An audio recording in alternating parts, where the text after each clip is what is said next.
Wellman TV. Manuel Bennett. Like ka naman dyan, idol. Kabanata 271, Kabanata 271, ang kamatayan ng Dragon Lady Lisa. Umuungol.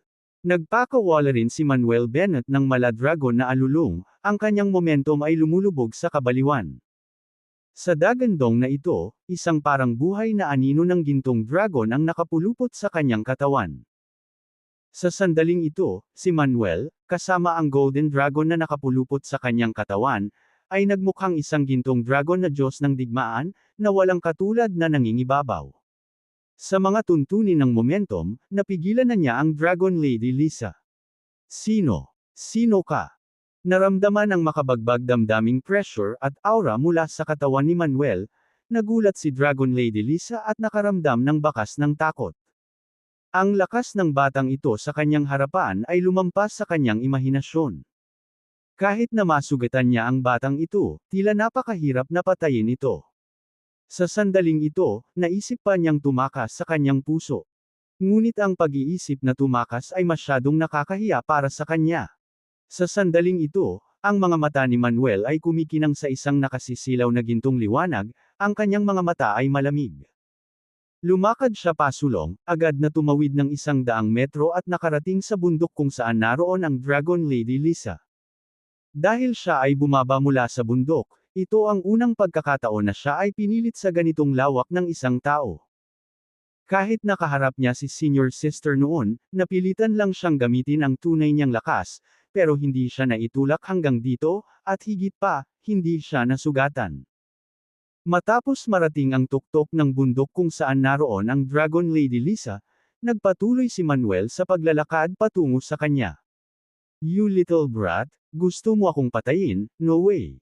Ang aking mga pamamaraan ay hindi limitado dito.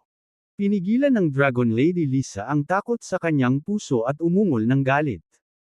Kaagad, kinagat niya ang kanyang daliri, tumutulo ang dugo sa kanyang noo, at pagkatapos ay nanginig ang kanyang katawan, nagpakawala ng nakakagulat na dagandong. Gibson Bata. Sa isang iglap. Isang pag-agos ng puno ng dugo na evil chi ang lumabas mula sa kanyang katawan, na nagpapakulay sa kalangitan sa itaas ng pula, nakakatakot na hindi makapaniwala. Sa isang kisap mata, itong umuusad na evil chi ay naging 3 higanteng kulay dugo na mga 30 metro ang taas. Ang mga higanteng kulay dugo ay may duguan na mga mata, nakalantad na mga pangil, at matutulis na mga kuko, sabay-sabay na umaatake kay Manuel. Dapat itong malaman na ang ordinaryong Black Clothes Joseph ay maaari lamang pinuhin ng pinakakaraniwang itim na Gibson Child, na nangangailangan lamang ng ilang mga kaluluwa ng sanggol upang lumikha. Ngunit ang Bloody Buddha na pinapino ni Dragon Lady Lisa ay nangangailangan ng 79 na kaluluwa ng sanggol upang lumikha ng isa. Pino niya ang 3 dugong Buddha, na nangangahulugang kinuha niya ang halos 300 kaluluwa ng sanggol. Ang kulay dugo na Gibson Child ay nagtataglay ng evil chi at mamamatay tao na layunin, ang mapanirang kapangyarihan nito na higit sa 10 beses kaysa sa itim na Gibson Child. Nakita ang 3 dugong Buddha na nagmamadaling patayin siya. Ang galit ni Manuel ay tumaas, ang kanyang mga paa ay matatag sa lupa, pinaikot ang isa pang kamao, pinakilos pareho ang kanyang pisikal na lakas at true chi, at pagkatapos ay mabangis na itinapon palabas. Emperor, Dragon, Kamao. Sinabayan pa ng dumadagandong na sigaw. Ang walang katulad na mabangis na suntok ni Manuel ay pinakawalan, at ang Golden Dragon na nakapulupot sa kanya ay umungal din, baliw na bumagsak sa 3 dugong Buddha. Sa isang iglap, ang umuungal na Golden Dragon at ang 3 dugong Buddha ay nagbanggaan ng husto. Malakas din ang suntok ni Manuel sa 2 higanteng kulay dugo. Boom, boom, boom. Umalangaw-ngaw sa buong lugar ang tuloy-tuloy na banggaan at pagsabog, na nagdulot ng marahas na pagyanig ng 12-dosenang mga bundok at gubat. Umahan ang mga alon sa mga batis at ilog sa pagitan ng mga bundok. Ang susunod na segundo. Puff, puff, puff. Ang 3 dugong Buddha ay sumabog, naging isang kalangitan na puno ng dugo, pulang ilaw at enerhiya, na naglaho sa hangin. Matapos mabuwag ang 3 dugong Buddha, kumislap ang figure ni Manuel, biglang bumilis at umakbay sa mismong Dragon Lady Lisa. "You little brat, ipaglalaban kita hanggang kamatayan." Kinagat ng Dragon Lady Lisa ang kanyang mga ngipin at umungal, hawak ang staff ng Dragon Pattern Zen, at mabangis na parang demonyo, sinugod niya si Manuel. Sa nalalapit na sandali, mabangis siyang humakbang, ang kanyang katawan ay pumailang lang sa hangin. Umabot ng ilang dosenang metro ang taas sa kalangitan, mahigpit na niyakap ni Dragon Lady Lisa ang staff ng Dragon Pattern Zen, pinaandar ang kanyang true chi hanggang sa tuktok nito, at malakas na hinampas si Manuel. Mamatay. Isang malakas na dagandong ang sumabog mula sa lalamunan ni Dragon Lady Lisa. Rumble, rumble, rumble. Mabangis at marahas ang tungkod na inihampas niya, ang momentum nito ay parang bahaghari, na gumagawa ng daan-daang bundok sa loob ng milya-milya na yumanig ng marahas kasama ng lupa. Isang itim na higanteng dragon ang lumabas sa kanyang katawan, nagmamadaling lumapit kay Manuel Bennett. "Mamamatay ka para sa akin." Lumipad din si Manuel Bennett sa langit at nagpakawalan ng dagandong, na nagwasak ng isang sukdulang kamao. Sa isang suntok, umalangaw-ngaw ang nakakatusok na tunog ng pagsabog, na para bang sisabog ang lahat sa harapan. Isang gintong dragon ang umungal mula sa katawan ni Manuel Bennett at nabangga ang itim na higanteng dragon. Sa isang iglap, boom! Ang kamao na inihampas ni Manuel Bennett ay bumangga sa Zen staff na inindayog ni Dragon Lady Lisa. Bang! Nagbanggaan din ang Golden Dragon at Black Dragon. Susunod na sandali. Boom, boom, boom. Isang hindi kapani-paniwalang pagsabog ang umalangaw-ngaw sa buong lugar, na kumalat ng milya-milya. Ilang bundok sa ilalim ng kanilang mga paa ay gumuho kaagad, nakakatakot. Ang gininto ang dragon at itim na dragon, na nagbanggaan sa taas ng langit, ay sabay na sumabog. Nakarinig lang ng clang na tunog, ang Dragon Pattern Zen stick ng Dragon Lady Lisa ay natamba, at pagkatapos ay hinampas sa dibdib ni Dragon Lady Lisa. Ah! Isang malungkot na sigaw ang pinakawalan ng Dragon Lady Lisa mula sa kanyang bibig, lumipad palabas ng mahigit 100 metro ang layo, at nahulog ng husto sa isang bundok. Para naman kay Manuel Bennett, inikot niya ang kanyang baywang at tiyan. Pagkalapag sa isa sa mga bundok, tinapakan niya ang kanyang mga paa. Whoosh! Tulad ng isang baliw na dragon, pumailan lang siya sa mataas na altitude, direktang lumundag ng mahigit 100 metrong distansya upang marating ang nasirang tuktok ng bundok kung saan naroon ang Dragon Lady Lisa. Sa sandaling ito, ang Dragon Lady Lisa ay nakahiga sa mga guho, ang kanyang dibdib ay bumagsak, ang dugo ay patuloy na umaagos mula sa kanyang bibig, na tila nakasabit sa isang sinulid. Lumapit si Manuel Bennett sa kanyang harapan, tumingin sa kanya, at malamig na sinabi, "Matanda, hindi mo ba sinabi na hindi kita kayang patayin? Paano na ngayon?" Bagamat ayaw ni Dragon Lady Lisa, wala siyang pagpipilian kundi ang aminin ang pagkatalo ngayon. Ang nasa isip niya ay ang iligtas ang kanyang buhay. Sa pamamagitan lamang ng pagliligtas sa kanyang buhay ay magkakaroon siya ng pagkakataong maghayganti. Nilunok niya ang kanyang lalamunan at mahinang sinabi, "Kapatid, inaamin kong natalo ako sa labanang ito, mangyaring iligtas mo ako. Kung pakakawalan mo ako, hindi na ako makakatapak sa East Nation mula ngayon. Pakawalan mo." Malamig ang mga mata ni Manuel Bennett, "Kung ako ang nakahandusay ngayon, papakawalan mo ba ako?" Puno ng takot ang mukha ni Dragon Lady Lisa at nagmakaawa siya, "Kuya, hanggat kaya mo akong palayain, kaya kitang masiyahan sa kahit anong gusto mo." Ang mga mata ni Manuel Bennett ay kumikislap sa pagpatay na layunin, at malamig niyang sinabi, "Wala akong gusto, ang buhay mo lang." Alam niyang malinaw na kung hindi aalisin ang damo sa mga ugat, ito ay tatubo muli kapag umihip ang simoy ng tagsibol. Ang pag-iwan sa matandang ito ay isang malaking kapahamakan. "Ikaw." Tiningnan ni Dragon Lady Lisa ang hindi na pagkukunhang pagpatay sa mga mata ni Manuel Bennett, at sinabi sa takot, "Anak, isa ako sa 3 dakilang eksperto ng Elephant Country, at isa ring kinatawan ng Elephant Country's martial arts world. Kung papatayin mo ako, hindi ka ba natatakot na mapuko ang hidwaan sa pagitan ng martial arts world ng ating Elephant Country at ng martial arts world ng East Nation mo? Malamig na sinabi ni Manuel Bennett, matanda, huwag mo akong takutin sa mundo ng martial arts ng Elephant Country mo. Isa lang itong conflict between you and Black Cloaks Joseph, hindi pa umaangat sa level ng martial arts world ng dalawang bansa. Siyempre, kahit gusto akong patayin ng Elephant Country's martial arts world mo, hindi ako natatakot. Bago bumagsak ang kanyang mga salita, itinaas ni Manuel Bennett ang kanyang paa at tinadyakan ng malakas ang dibdib ni Dragon Lady Lisa. Ang Dragon Lady Lisa ay nagpakawala ng huling sigaw, nakatitig sa mga mata na ayaw, habang siya ay namatay. Kabanata 272, Kabanata 272, dapat maghiganti. Matapos patayin ang Dragon Lady Lisa, umindayog ang katawan ni Manuel Bennett at diretso siyang bumagsak sa lupa, nakaramdam ng pagod.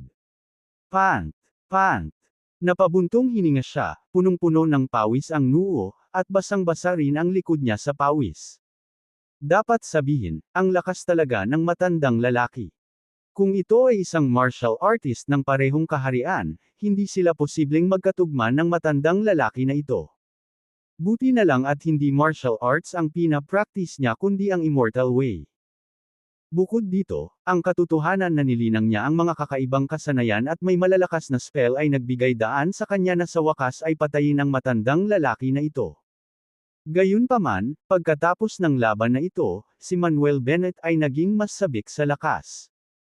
Ang mga kalaban na makakaharap niya sa hinaharap ay tiyak na lalakas at lalakas.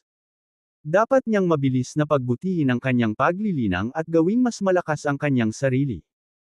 Kung ang kanyang cultivation ay umabot sa departing mortality stage, ang pagpatay sa Dragon Lady Lisa ay hindi magiging napakahirap. Pagkatapos magpahinga ng kaunti, bumangon si Manuel Bennett, nagpakawala ng True Fire para sunugin ang bangkay ni Dragon Lady Lisa, at pagkatapos ay kinuha ang Dragon Pattern Zen Stick mula sa mga kalapit na guho.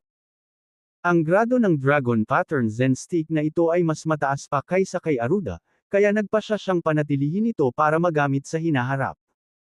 Dahil dito, inimbak niya ang Dragon Pattern Zen Stick sa kanyang storage ring at pagkatapos ay mabilis na umalis sa Two Dragon Mountain, dumiretso sa Divine River Garden. Samantala, Bansang Elepante. Ang gabi ay kasing dilim ng tinta. Templo ng Golden Buddha. Bukas pa rin ang mga ilaw sa backyard hall.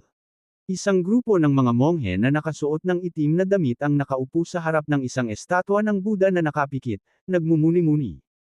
Dong, dong, dong. Umalangaw-ngaw ang maindayog na tunog ng pagkatok sa isang isdang kahoy.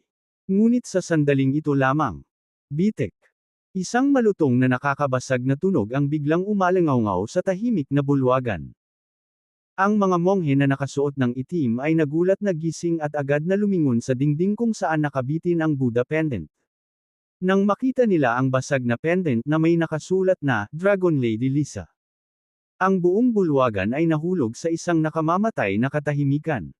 Napatulala ang lahat sa nabasag na pendant sa dingding, walang imek sa mahabang panahon. Matapos ang mahabang katahimikan, nagkagulo ang buong bulwagan. Nasira ang pendant ni Master. Baka namatay na si Master. Imposible. Ito ay talagang hindi maaaring totoo. Si Master ay isang Martial Saint Realm expert at isa sa 3 dakilang eksperto sa Elephant Country, paano siya mamamatay? Umalangaw-ngaw sa bulwagan ang sunod-sunod na tandang. Tumanggi ang lahat na maniwala na patay na si Dragon Lady Lisa. Gayunpaman, ang pendant ni Dragon Lady Lisa ay talagang nasira, na nagpapatunay na siya ay tunay na patay.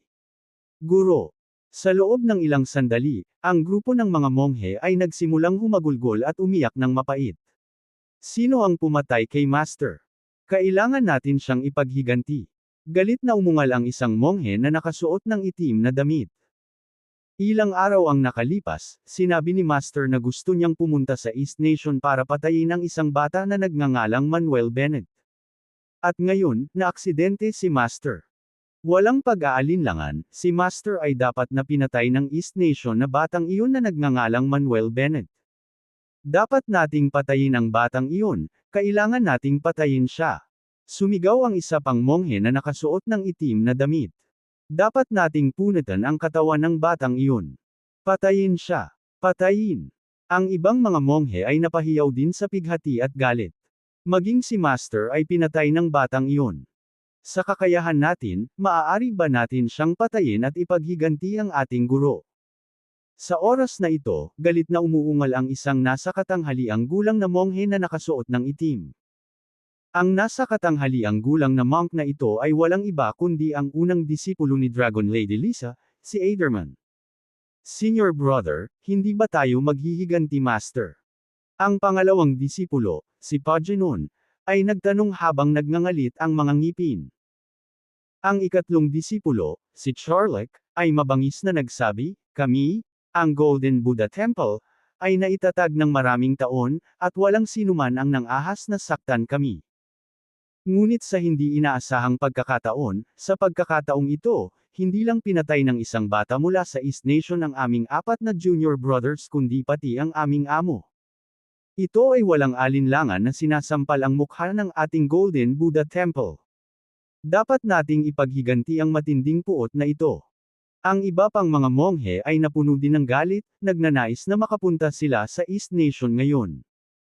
Same time na sinabi ni Aiderman, syempre kailangan nating ipaghiganti ang ating Panginoon. Ngunit, hindi tayo maaaring kumilos ng madalian. Kung pupunta tayo sa East Nation ng ganito, natatakot ako na one-way trip ito. Ang ika-4 na disipulo, si Scalan, ay nagsabi, tama si senior brother. Dahil kahit ang aming Panginoon ay walang kapantay sa batang iyon, ang pagpunta roon ay walang pinagkaiba sa paghahanap ng kamatayan. Natahimik din ang ibang mga monghe.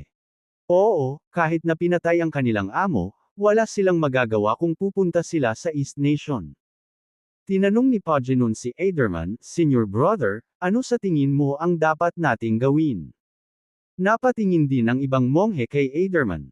Ngayong patay na ang kanilang Panginoon, si Aiderman ang kanilang guru god. Saglit na nag-isip si Aiderman at pagkatapos ay nagsabi, ang aming Panginoon ay isa sa 3 dakilang eksperto ng Elephant Country. Ngayong siya ay patay na, ito ay isang malaking kawalan sa ating Elephant Country martial arts world.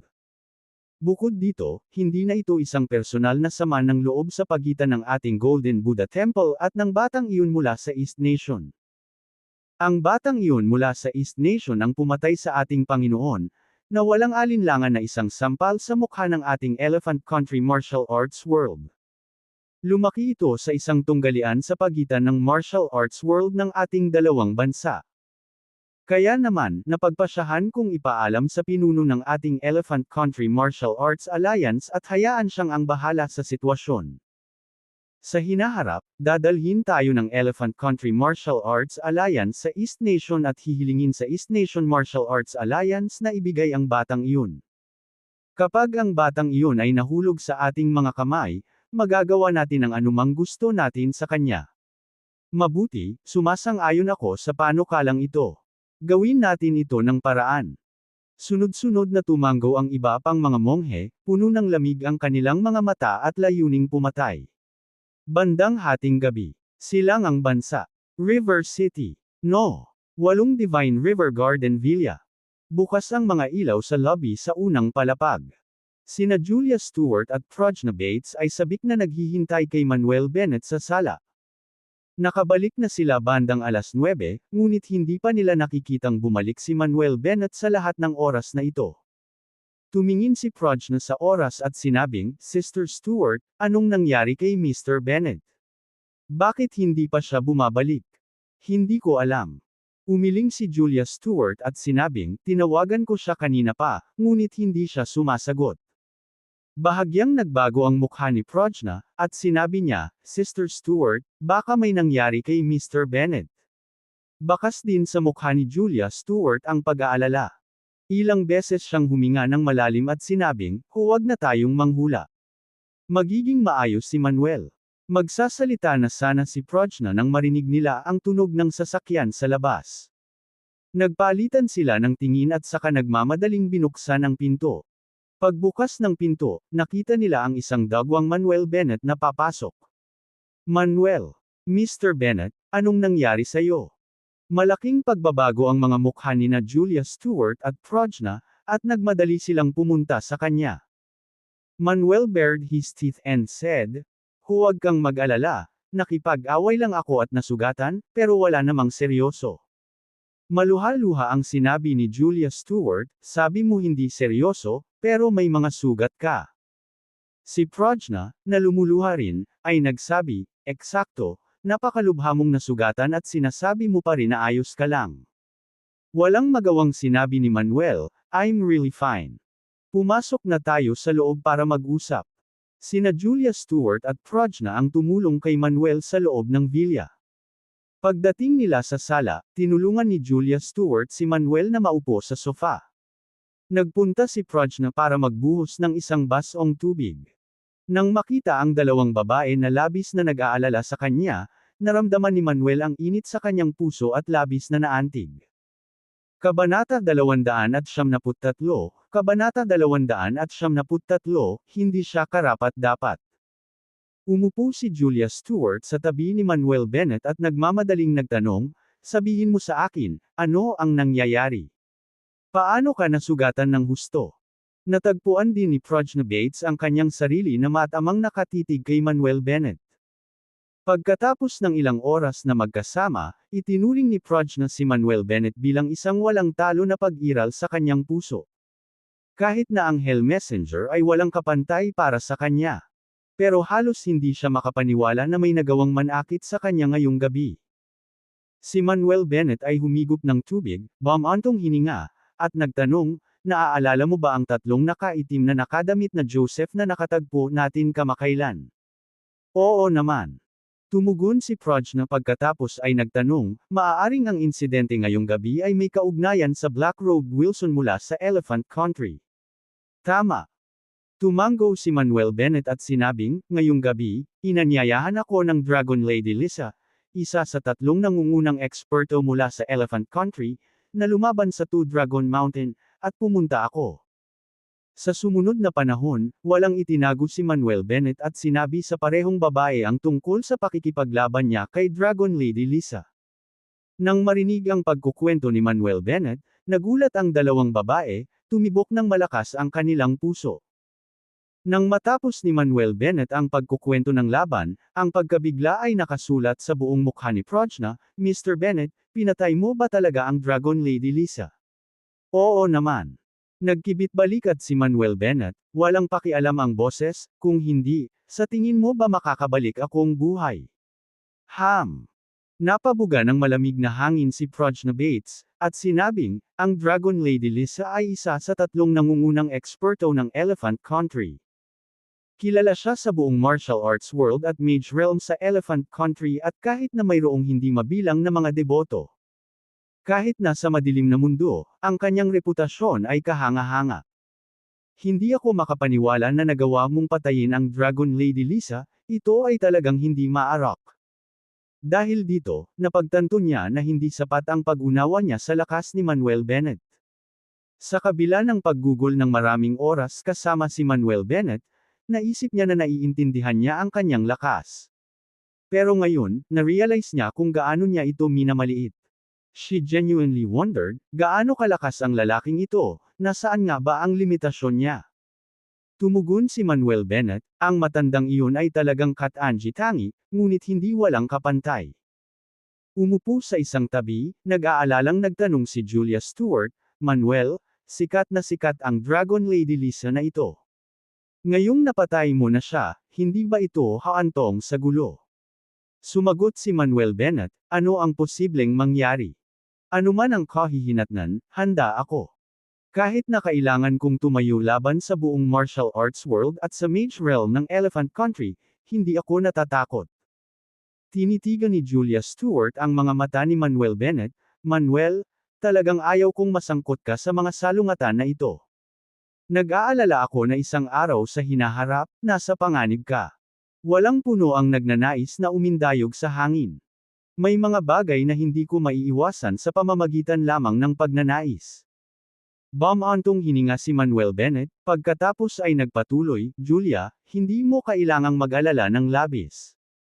Anuman ang mga hamon o kahirapan na aking maranasan sa hinaharap, haharapin ko. Ngayon, gumagabi na. Magpahinga na tayo. Hindi na nagsalita sina Julia Stewart at Prajna, tumalikod na sila at umakyat. Bumalik si Manuel sa kanyang silid, naligo, at naupo na nakakros sa kanyang kama. Pagkatapos, naglabas siya ng ilang pilak na karayom at tinusok sa iba't ibang acupoint sa kanyang katawan. Sa pagpasok ng siyam na pilak na karayom, mabilis na gumaling ang kanyang panloob at panlabas na mga sugat. Bagamat madalas na sinasabi na ang mga manggagamot ay hindi makapagpapagaling sa kanilang sarili, malinaw na hindi ito ang kaso para kay Manuel. Maaari niyang pagalingin ang iba, at higit sa lahat, mapagaling niya ang kanyang sarili. Matapos ibigay ang mga karayom, ipinikit ni Manuel Bennett ang kanyang mga mata at nagsimulang mag-ehersisyo ang kanyang mga kasanayan. Sa tulong ng Heavenly Down 9 Needles, ipinagpatuloy niya ang kanyang proseso ng pagpapagaling. Pasado 1 AM na. Lungsod ng Panulat. Fortune Hotel. Bilang isa sa mga nangungunang hotel sa Penn City, ang hotel na ito ay may taas na mahigit 400 metro, na may kabuuang 100 palapag. Sa ngayon, sa isang top-level na suite, nakasuot ng bathrobe, ang matangkad at matibay na si Manuel Bennett ay nakatayo sa tabi ng floor-to-ceiling window, na may hawak na baso ng red wine habang tinatanaw ang panoramic view ng Penn City. Isang kislap ang kumislap sa kanyang mga mata habang bumubulong, kailan kaya ako mananakop dito? Knock knock knock. Sa sandaling iyon, may narinig na katok mula sa labas ng pinto. Pumasok ka na. Malamig na utos ni Manuel Bennett. Itinulak ang pinto, at nagmamadaling pumasok ang isang lalaking nakaitim na may hawak na file. Pag-uulat sa North Garden King, ang impormasyon sa batang iyon na si Manuel Bennett ay natagpuan na.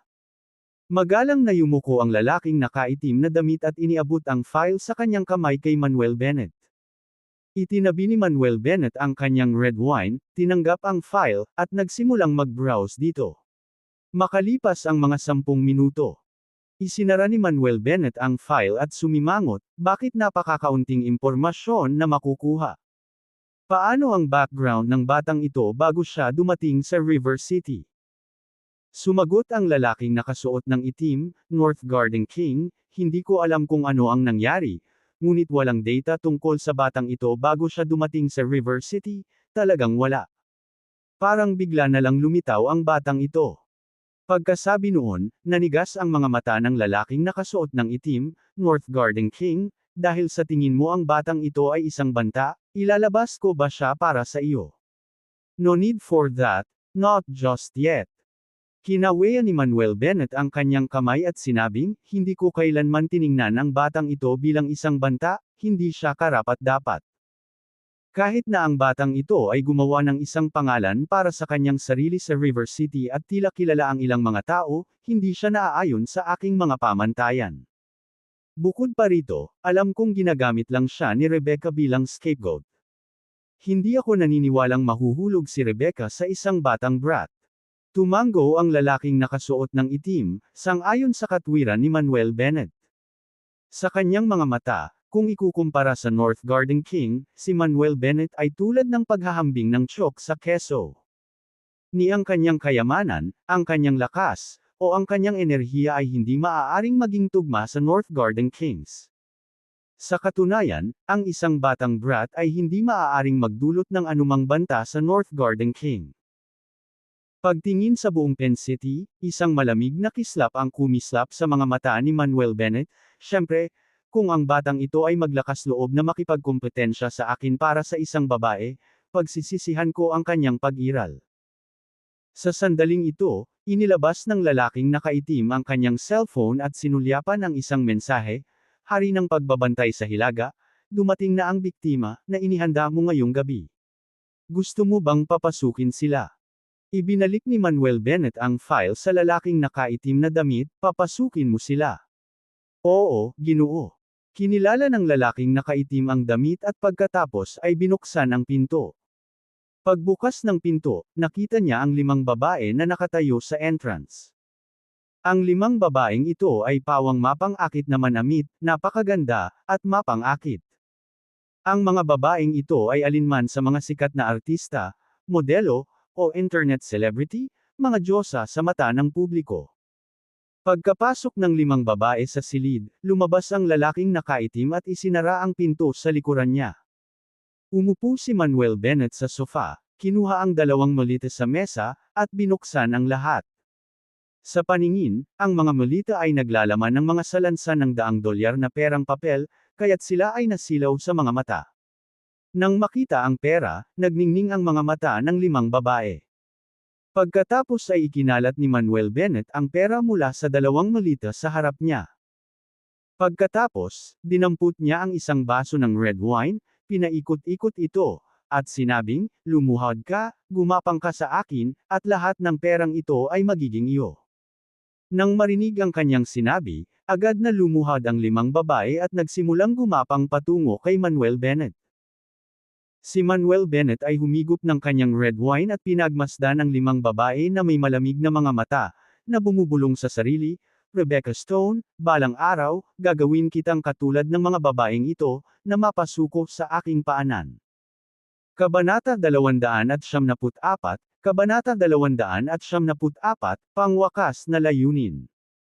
Lumipas ang oras, lumipas ang 1 linggo. Sa linggong ito, ang 2 bagong inilunsad na produkto mula sa East Beauty Pharmaceuticals ay muling nagpasigla sa merkado. Ngayon, sinasakop ng East Beauty Pharmaceuticals ang 70% ng merkado ng produktong kosmetiko at medikal na kalusugan sa River City. Sa kabaligtaran, ang mga bagong produkto ng Prosperity Pharmaceutical ay hindi mahusay na gumaganap sa mga tuntunin ng mga benta, na bawat araw ay mas malala kaysa sa nakaraan. Ang tanging dahilan kung bakit hindi pa bumagsak ang Prosperity Pharmaceutical ay dahil sa suportang pinansyal ng pamilya Jordan. Maraming mga lumang may-ari ng negosyo sa River City ang nahulaan na ang pagtaas ng East Beauty Pharmaceuticals. Siyempre, sa nakalipas na linggo, medyo comfortable si Manuel Bennett na wala ng mga mamamatay tao na naghahanap sa kanya at wala ng iba pang problema. Gayunpaman, hindi pinaluwag ni Bennett ang kanyang pagbabantay. Alam niya na ang panganib ay maaaring nakatago sa dilim. Nagsimula ang isa pang madaling araw. Pagkatapos mag-almusal, dumating sa kumpanya sina Manuel Bennett, Julia Stewart, at Prajna Bates. Kanina pa naghihintay si Sonny Tolkien sa entrance ng elevator. "Magandang umaga President Stewart, Mr. Bennett, at Ms. Bates." Nang makita ang tatlo mula sa elevator, nakangiting sinalubong sila ni Sonny. "Good morning." Tumango si Julia Stewart at nagtanong, "Sonny, kumusta ang mga bagong benta natin ng produkto nitong nakaraang 2 araw?" Sumagot si Sonny, "President Stewart, ang aming mga benta ng produkto ay patuloy na tumataas.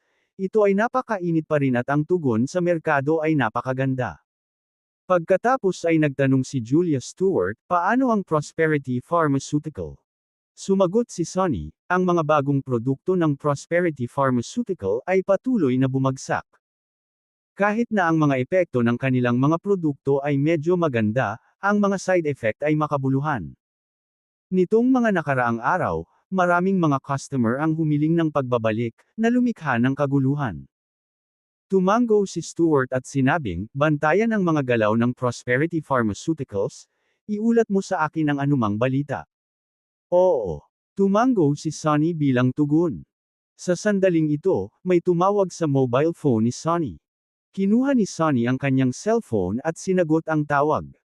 Pagkatapos ng tawag, sinabi ni Sonny, "President Stewart, tumawag lang ang front desk para sabihin na nandito si President Spence, President Cahill, at Director Lee." Sinabi ni Julia Stewart, "Pakisabi kay President Spence at sa iba pa na pumunta kaagad." "Okay." Tumango si Sonny at mabilis na sumakay ng elevator pababa. Ilang sandali pa. Bumukas ang pinto ng elevator. "Haha, President Stewart, hindi ko inaasahan na magiging ganito kainit ang benta natin ng mga bagong produkto. Ang galing talaga." Sinabayan ng masaganang tawa, inakay ni Sonny sina Janice Spence, Boris Cahill, at Sawyer Lee palabas ng elevator. "Magandang umaga President Spence, President Cahill, at Director Lee. Nakangiting bati ni Julia, baka matanong ko kung bakit ang aga-aga nandito ka. Baka maubusan na naman tayo ng stock. Tumawa si Boris Cahill at sinabing, talagang wala na tayong stock, kailangan nating patuloy na mag-produce ng medallion. Siyempre, hindi kami pumunta dito para lang kumuha ng stock, gusto rin naming pag-usapan ang pagpapalawak ng merkado sa iyo. Sabi ni Julia Stewart, let's go, we can talk in the office. Mabilis na dumating ang grupo ni Manuel Bennett at Julia Stewart sa opisina ng presidente. Pagkatapos anyayahan ni Julia ang lahat na maupo, nagdala si Sonny ng ilang tasa ng tubig. Nang may hain na ang tubig, umalis sina Sonny at Prajna sa opisina. Si Boris Cahill ay humigop ng tubig, at sinabing, President Stewart, nabanggit mo dati na ang oras ay hindi tama para sa pagpapalawak ng merkado at hiniling sa amin na maghintay ng kaunti pa. Ngunit ngayon, ang aming tatlong produkto ay ganap na ng ibabaw sa merkado ng produkto ng kosmetiko at pangangalagang pangkalusugan ng River City.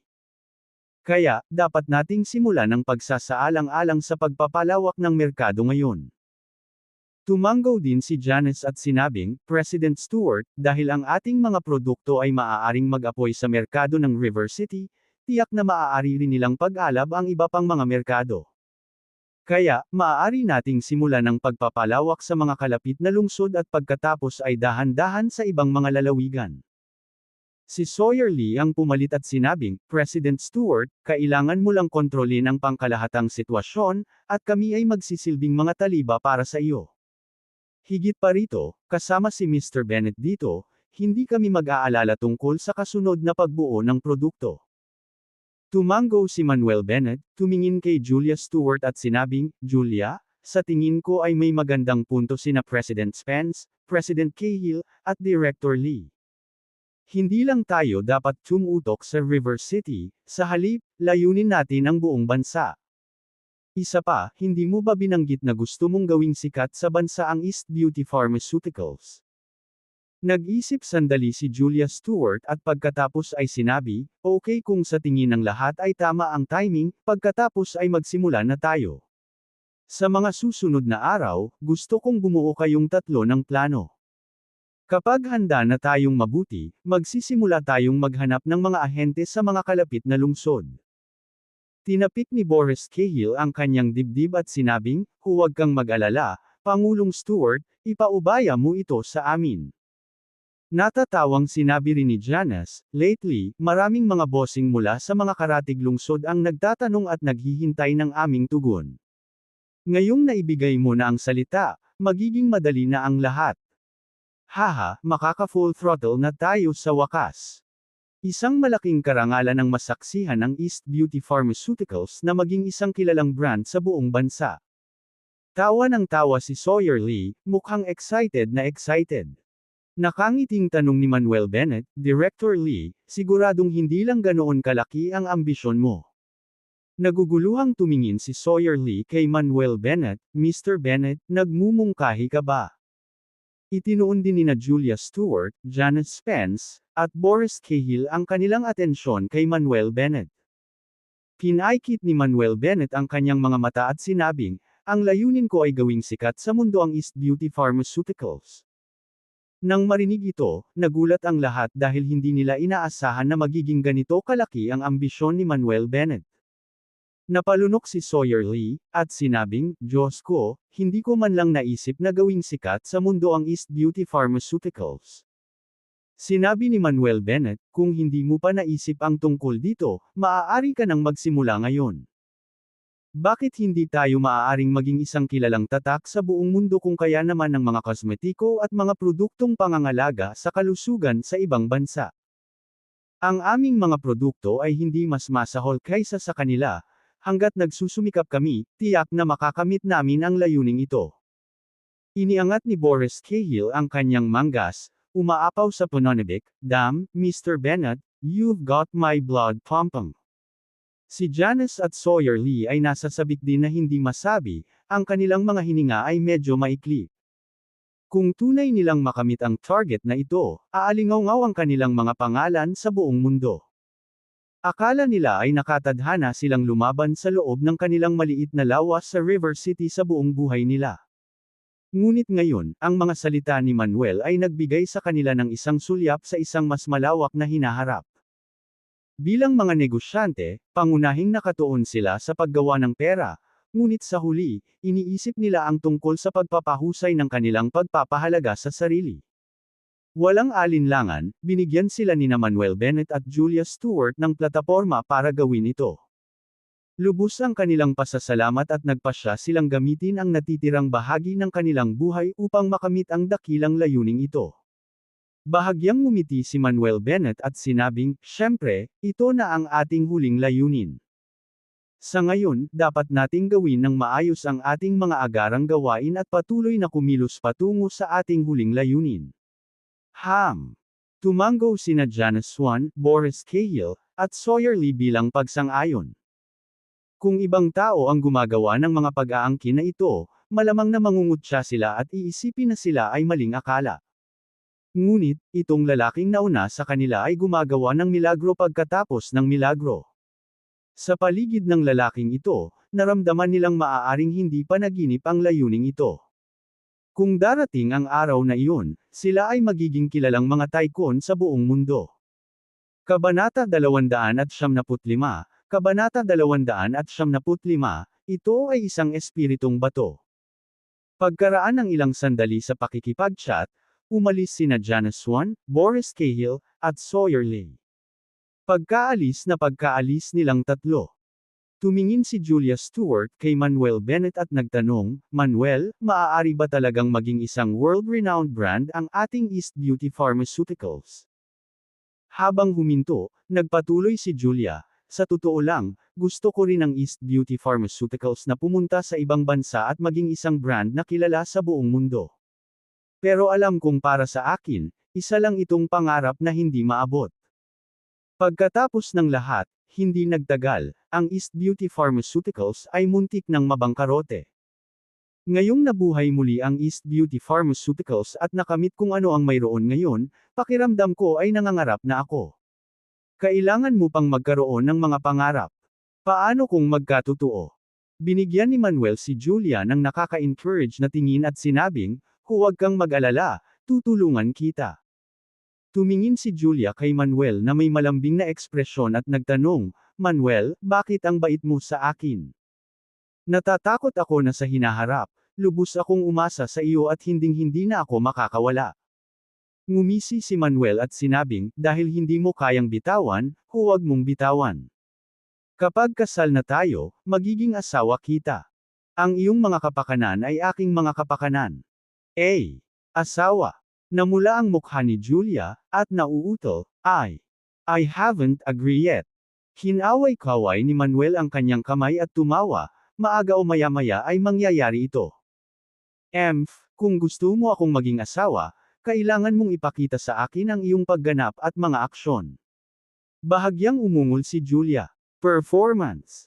Napakamot sa ulo si Manuel, naguguluhan, ano pa ba ang dapat kong ipakita? Anong mga aksyon? Saway ni Julia, "Stupid, mag-isip ka nga." Ngumisi si Manuel at sinabing, "Give me a hint." "Managinip ka." Kinaweya ni Julia ang kamay niya, "Sige, labas na tayo. Kailangan ko nang magsimulang magtrabaho." Lumabas ng opisina si Manuel na puno ng tanong ang tiyan at pumasok sa katabing opisina ng assistant. Doon, naka-headphone si Prajna Bates at nanunood muli ng isang romantic idol drama. Lumapit si Manuel, tinanggal ang earphones ni Prajna, at sinabing, "Stop watching for now.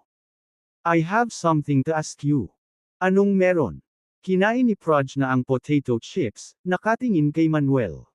Hinimas ni Manuel ang kanyang baba at tinanong, "Prajna, tulad ng alam mo, si Julia ang aking kasintahan ngayon, ngunit hindi ko pa siya tunay na asawa. So, paano ko siya matatanggap ng totoo?" Humigop ng juice si Prajna at sinabing, "Mr. Bennett, wala rin akong masyadong alam sa pag-ibig. Gayunpaman, maaari akong magbigay sa iyo ng ilang mga mungkahi." Lumiwanag ang mga mata ni Manuel, "Pakinggan natin." Matalinong nagsalita si Prajna, "Kung gusto mong tanggapin ka ni Sister Stewart, kailangan mong hipiuhan ang kanyang puso at makuha ang kanyang pagmamahal. Maaari kang magsimula sa maliliit na bagay tulad ng pagyaya sa kanya para sa hapunan, panunood ng mga pelikula, pamimili, pagpunta sa mga amusement park, at paglalakbay. Siyempre, sa mga espesyal na araw tulad ng Valentine's Day at Lovers Festival, maaari mong maingat na maghanda ng mga regalo para kay Sister Stuart. Kapag naramdaman mong tama na ang oras, maaari kang magayos ng isang malaking pag-amin. Naniniwala ako, hangga't kaya mo ang mga bagay na ito, tiyak na tatanggapin ka ni Sister Stuart. Pinalakpakan ni Manuel ang kanyang mga kamay at sinabing, tama, bakit hindi ko naisip ang mga iyon? Noong nakaraan, kasama si Neil Kuntz, natututo siya ng mga kakayahan at walang pag-unawa sa mga gawain ng mga lalaki at babae. Ngayong narinig niya ang mga salita ni Prajna, nakaramdam siya ng epiphany. Iritadong sinabi ni Prajna, ikaw, isang malaking straight na tao, ay hindi malalaman ang mga bagay na ito. Tanong ni Manuel, paano mo nalaman? Sinabi ni Prajna, sa tingin mo ay pinapanood ko ang mga romantikong idol na dramang ito nang walang bayad. Sige, nakuha mo na ako. Nakangiting umiling si Manuel. Bigla siyang may naisip at nagtanong, nga pala, mayroon bang anumang paggalaw sa dark web kamakailan? O mayroon pa bang mga assassin na paparating upang patayin ako? Hindi. Umiling si Prajna Bates. Pambihira, wala ba talaga silang dare na gawin sa akin? Kumunot ang noo ni Manuel Bennett at sinabing, pero bakit lagi kong nararamdaman na ganito lang ang kalmado bago ang bagyo? Habang nag-iisip si Manuel Bennett, may tumawag sa kanyang mobile phone. Inilabas niya ang telepono at nakita niyang si Sheridan Jenkins ang tumatawag. Kaya naman, mabilis niyang sinagot ang tawag. Mr. Jenkins, anong problema? Tanong ni Manuel Bennett. Mr. Bennett, sa panahong ito, ang aking mga tao ay nagdala ng isang batch ng jade stones mula sa main country. Pumili ako ng ilang top-grade jade stones mula sa kanila. Kung may oras ka, maaari kong dalhin sila sa iyo ngayon. Dumating ang boses ni Sheridan Jenkins. Si Manuel Bennett, nang marinig ito, biglang natuwa at sinabing, syempre, may oras ako. Nasa East Beauty Pharmaceuticals ako, halika na. Sige, Mr. Bennett, papunta na ako dyan. Sagot ni Sheridan Jenkins. Matapos ibaba ang telepono, umalis si Manuel Bennett sa kanyang opisina at sumakay sa elevator patungo sa lobby sa unang palapag upang maghintay. Hanggat mayroong higit pang mga top-grade na jade stone, maaari siyang mag-set up ng mas malakas na gathering spirit formation upang tumulong sa kanyang cultivation. Naghintay siya ng halos kalahating oras. Isang Maybach at dalawang sasakyang pangnegosyo ang dumaan mula sa malayong lugar at huminto sa pasukan ng kumpanya. Bumukas ang pinto ng kotse, at lumapit si Sheridan Jenkins kasama ang 4 na bodyguard. Bawat isa sa 4 na bodyguard ay may dalang itim na kahon. Lumabas si Manuel Bennett sa lobby at tumawag, Mr. Jenkins. Haha, Mr. Bennett, ang tagal na nating hindi nagkita ah. Lumapit si Sheridan Jenkins na may ngiti sa labi. Nakangiting sabi ni Manuel Bennett, Mr. Jenkins, ikinalulungkot ko na abalahin ka ng personal. Tumawa si Sheridan Jenkins at sinabing, it's no trouble at all. It's my honor to be of service to Mr. Bennett. Pagkatapos makipagpalitan ng kasiyahan, pinangunahan ni Manuel Bennett si Sheridan Jenkins sa restroom ng kumpanya. Nang makapasok na sila sa restroom, ikinaway ni Sheridan Jenkins ang kanyang kamay, buksan ang mga kahon at tingnan si Mr. Bennett. Agad namang humakbang ang 4 na bodyguard, inilagay ang mga kahon sa mesa, at binuksan ang mga ito. Sa loob ng 4 na kahon ay may kabuuang 8 mga batong jade na may pinakamataas na antas ng kamao, kabilang ang red jade, purple jade, at yellow jade. Mr. Bennett, nasisiyahan ka ba sa 8 batong jade na ito? Nakangiting tanong ni Sheridan Jenkins. Satisfied? Syempre satisfied. Tumango si Manuel Bennett, ngunit hindi nagtagal ay nahulog ang kanyang tingin sa isang makintab na puting jade na bato. Pakiramdam niya ay medyo iba ang jade stone na ito sa iba. Kaya, dinampot niya ang makintab na puting jade na bato, tiningnan ng maigi, at maingat na naramdaman iyon. Naramdaman niya na ang makintab na puting jade stone ay naglalaman ng masaganang spiritual energy, na halatang hindi isang ordinaryong jade stone. Hindi ito isang jade stone. Kung hindi jade stone, baka spirit stone. Muli niya itong naramdaman, bahagyang nanghina ang kanyang mga pupil, at biglang natuwa. Sa katunayan, ito ay isang espiritong bato. Ang spirit stones ay ang pinakamahusay na mga materyales para sa paglilinang at pag-set up ng mga pormasayon, at mga kayamanang hinahangad ng sinumang magsasaka. Sa ngayon, sa kalat-kalat na espiritual na enerhiya sa mundong ito, naisip niyang hindi mabubuo ang mga spirit stones, ngunit hindi niya inaasahan na makakadiscover ng isang spirit stone ngayon. Kung magagamit niya ang spirit stones para mag-set up ng gathering spirit formation, ang bilis ng pagtitipon ng Heavenly Earth Spiritual Chi ay 12-dosenang beses na mas mabilis kaysa sa paggamit ng mga jade stone para mag-set up ng gathering spirit formation. Tila ang mundong ito ay hindi kasing simple ng iniisip niya, at ang mga spirit stone ay umiiral. Ito ay isang malaking sorpresa. Kabanata 276, Kabanata 276, talagang marunong magsaya. Mr. Bennett, may problema ba itong jade? Nakita ni Shridan Jenkins na tulala si Manuel Bennett na hawak ang jade stone at nagdududang nagtanong. Huminga ng malalim si Bennett at excited na nagtanong, Mr. Jenkins, saan mo nakuha itong jade? Hindi alam ni Jenkins kung bakit tuwang-tuwa si Bennett, ngunit sumagot siya ng totoo, isang kaibigan ko ang nagbigay sa akin ng jade na ito. Patuloy na tanong ni Bennett, nasaan na ang kaibigan mo? Sagot ni Jenkins, nasa Main Country ang kaibigan ko. Siya ay isang Main Country native na nagngangalang Galindo. Siya ay nagmamay-ari ng 8 jade mine at isang kilalang Stone King, sa Main Country. Sa pangunahing bansa, ang aking kaibigan ay nagtataglay ng walang katapusang kayamanan at pinakamataas na kapangyarihan. Ipinapalagay ko na ang jade na ito ay nakuha mula sa kanyang jade mine. Nang marinig ito, mas natuwa si Bennett. Dahil minahan ng Spirit Stone, maaaring mayroong minahan ng Spirit Stone sa pangunahing bansa.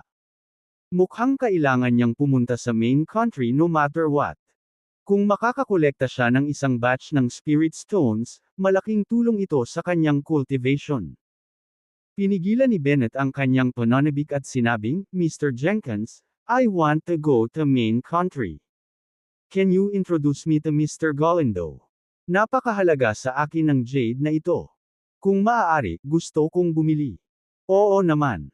Ngumiti si Jenkins at sinabing, sa katunayan, pupunta ako sa Main Country bukas. Maaari kang sumama sa akin. Magaling. Tumango si Bennett at sinabing, kung gayon, sasama ako sa iyo bukas. Pagkaraan ng ilang sandali na mag-chat at pumayag na umalis bukas ng umaga, umalis na si Jenkins. Inilagay ni Bennett ang 4 na kahon sa kanyang storage ring at pagkatapos ay pumunta sa President's office. Sa sandaling ito, abala si Julia Stewart. Nang makitang pumasok si Bennett, tinanong niya, Bennett, ano ang problema? Sumagot si Bennett, Julia, balak kong pumunta sa Main Country bukas. Natigilan si Julia, bakit ka biglang pupunta sa Main Country? Sumagot si Bennett, mayroon akong ilang negosyong aasikasuhin sa pangunahing bansa. Bukod dito, nakipag-appointment na ako kay Mr. Jenkins.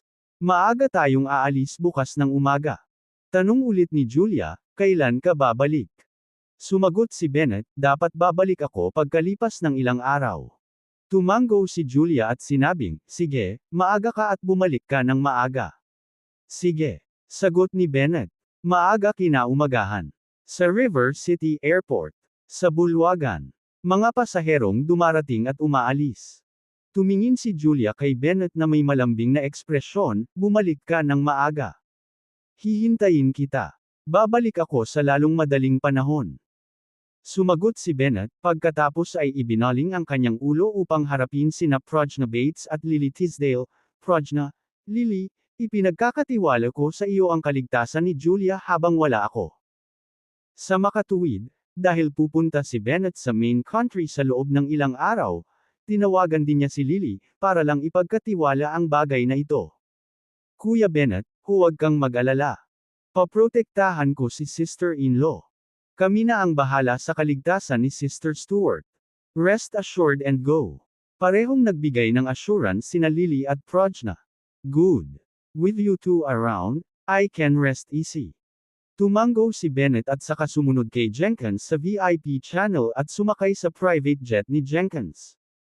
Ang panloob na dekorasyon ng pribadong jet na ito ay lubhang maluho at kumpleto sa gamit.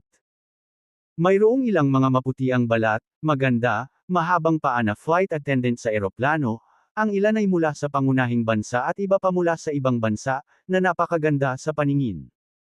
Naisip ni Manuel Bennett sa kanyang sarili, ang mayayamang tao ay siguradong marunong magsaya sa buhay. Kapag kayanan niya, bibili rin siya ng private jet, na gagawing mas maginhawa ang paglalakbay. Di nagtagal, lumipad ang eroplano at umalis sa River City. Sinabi ni Shridan Jenkins sa isang puting flight attendant, dalhin mo sa akin ang bote ng vodka mula sa aking koleksyon. Gusto kong makipag-inuman kasama si Mr. Bennett. Oo naman, Mr. Jenkins. Tumango ang puting flight attendant at nagdala ng isang bote ng alak mula sa kabinet ng alak. Si Manuel Bennett ay napatingin sa bote ng may pagtataka, wow, itong bote na ito ay gawa sa kristal at mga diamante, masyadong maluho, hindi ba? Tumango si Shridan Jenkins, tama, gawa sa kristal at diamante ang bote na ito. Ito ay Diva Vodka, na binili ko mula sa isang collector sa halagang $1,000,000. Manuel Bennett clicked his tongue, $1,000,000 for a bottle of alcohol, Mr. Jenkins, you really know how to enjoy life. Tumawa si Shridan Jenkins at sinabing, maikling panahon lang tayo sa mundong ito, at kumita na ako ng napakaraming pera. Kung hindi ako mag-e-enjoy, hindi ba't nakakahiya? Ngumiti si Manuel Bennett at sinabing, may punto ka. Hindi madadala sa libingan ng pera, kaya dapat nating tangkilikin ito hanggat kaya natin. Siyempre, ito ay isang pahayag na sinadya para marinig ng mga ordinaryong tao. Siya ay isang magsasaka, at sa pagpapabuti ng kanyang paglilinang, ang pamumuhay ng daan-daan o kahit libu-libong taon ay hindi isang isyu. Iyon ang ideya. Shridan Jenkins chuckled at sinabi sa puting flight attendant, ibuhos ang mga inumin. Mabilis na binuksan ng puting flight attendant ang bote at nagsali ng mga inumin para kina Manuel Bennett at Shridan Jenkins. Itinaas ni Shridan Jenkins ang kanyang baso at sinabing, Mr. Bennett, para sa iyo ang inumin na ito. Kung hindi dahil sa paglunas mo sa kakaiba kong karamdaman, matagal na akong namatay. At ang race eta na ibinigay mo sa akin noong huling pagkakataon ay hindi ka pani-paniwalang epektibo. Pakiramdam ko ay puno na ng enerhiya ang katawan ko, mas bata man lang ng 10 taon. Lagi kong tatandaan ang kabaitan mo sa akin. Itinaas din ni Manuel Bennett ang kanyang baso, nakangiti, Mr. Jenkins, huwag na nating pag-isipan pa ang mga salitang iyon. Magkaibigan kami, at ang pag-uusap ng ganito ay tila malayo kami. Tama ka, magkaibigan tayo. Cheers! Tumawa si Shridan Jenkins at nag-clink ng salamin kay Manuel Bennett. Humigop ng inumin si Manuel Bennett at biglang nakaramdam ng pagkasunog sa kanyang lalamunan, Mr. Jenkins, ang lakas talaga ng inumin na ito. Napabuga ng hangin si Shridan Jenkins at sinabing, ang bote ng vodka na ito ay higit sa 60 patunay, kaya natural na malakas ito. Sa palagay ko, ang mga lalaki ay dapat uminom ng pinakamalakas na alak at manligaw sa pinakamagandang babae. Kuya, steady. Itinaas ni Manuel Bennett ang kanyang thumbs up kay Shridan Jenkins. Sa sumunod na panahon, nag-inuman at nag-chat sina Manuel Bennett at Shridan Jenkins, na masaya. Dahil hindi gaanong nakikipag-ugnayan kay Shridan Jenkins noon, hindi gaanong kilala si Manuel Bennett tungkol sa kanya bilang isang tao. Ngunit ngayon, naramdaman niya na si Shridan Jenkins ay prangka at lubos na nagustuhan niya. Habang nagpapatuloy ang inuman, medyo lasing na si Shridan Jenkins. Ngunit si Manuel Bennett ay hindi lasing, siya ay napakatino. Si Shridan Jenkins, na nakaakbay sa balikat ni Manuel Bennett, ay ngumisi at sinabing, Brother Bennett, may mahigit 3 oras pa bago tayo makarating sa main country inner city. Kung gusto mo ang sinumang flight attendant, maaari mo siyang dalhin sa kwarto para pag-usapan ang tungkol sa nararamdaman. Hindi alam ni Manuel Bennett kung matatawa ba siya o maiiyak. I think I'll pass.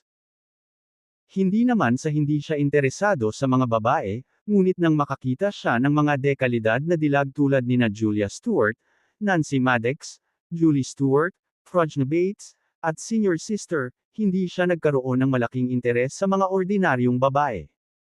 Tumawa si Sheridan Jenkins at sinabing, Mr. Bennett, natatakot ka ba na malaman ni Miss Stewart? Well, biglang hindi alam ni Manuel Bennett kung ano ang isasagot. Naiintindihan ko, naiintindihan ko. Tumawa si Sheridan Jenkins at sinabing, Mr. Bennett, magpapahinga muna ako saglit. Kung may kailangan ka, maaari kang tumawag ng flight attendant anumang oras. With that, kinuha ni Sheridan Jenkins ang puting flight attendant at pumunta sa kwarto. Kabanata 297, Kabanata 297, Haring Bato. Umiling si Manuel Bennett sa katuwaan at hindi na nagsalita pa. Sa pag-aakalang may ilang oras pa bago sila makarating sa main country, pumikit siya at nakasandal sa sofa para magtanim. Maya't maya ay dumaan ang mga flight attendant at kakaibang nakatingin kay Manuel Bennett. Gayunpaman, alam din nila na si Manuel Bennett ay kaibigan ni Sheridan Jenkins, kaya hindi sila naglakas loob na magtanong ng maraming tanong. Unconsciously, mahigit 3 oras ang lumipas. Mr. Bennett, malapit na tayong makarating sa airport. Sa sandaling ito, isang magandang boses ang narinig niya. Dahan-daang iminulat ni Manuel Bennett ang kanyang mga mata at nakita ang isang matangkad, maputi ang balat na stewardess na nakatayo sa malapit. Malapit na ba tayo? Tanong niya. Sumagot ang stewardess, oo, malapit na tayo sa airport ng capital city ng main country. Sa oras na ito, lumabas si Sheridan Jenkins sa silid, na tila nahimasmasan mula sa alak. Tinanong niya si Manuel Bennett, Mr. Bennett, ito ba ang unang beses mong bumisita sa main country? Oo. Tumango si Manuel Bennett. Sinabi ni Sheridan Jenkins, Mr. Bennett, ito ang unang pagkakataon mong bumisita sa main country, kaya dapat manatili ka rito ng ilang araw pa. Ikalulugod kong ipakita sa iyo ang paligid at hayaan kang pahalagahan ang kultura at tanawin ng pangunahing bansa. Sinabi ni Manuel Bennett, Mr. Jenkins, pinahahalagahan ko ang iyong kabaitan. Gayunpaman, hindi ako magtatagal dito. Babalik ako pagkatapos kong matapos ang aking negosyo. Sige. Tumango si Sheridan Jenkins at hindi na nagpumilit pa. Hindi nagtagal at lumapag ang eroplano sa Inner City Airport. Nang dumating sina Manuel Bennett at Sheridan Jenkins sa airport, nakita nila ang isang grupo ng mga tao na naghihintay na sa bulwagan. Boss! Isang karaniwang nasa katanghaliang gulang na lalaki na nakasuot ng kulay abong kamiseta at nangunguna sa isang grupo ng mga bodyguard ang sumalubong sa kanila. Ipinakilala ni Sheridan Jenkins, Mr. Bennett, ito ang taong namamahala sa aking negosyo sa main country, si Patrick Kenneth. Matandang Patrick, ito ang aking matalik na kaibigan, si Manuel Bennett. Nice to meet you, Mr. Bennett. Iniabot ni Patrick Kenneth ang kanyang kamay kay Manuel Bennett. Nice to meet you din. Nakipagkamay din si Manuel Bennett kay Patrick Kenneth. Sabi ni Patrick Kenneth, Boss, si Mr. Galindo ay biglang nagkasakit ng malubha ilang araw na ang nakakaraan. Gusto mo bang puntahan siya? Ano? May malubhang sakit si Galindo. Paano nangyari iyon? Nagulat agad si Sheridan Jenkins, ano ba talaga ang nangyari?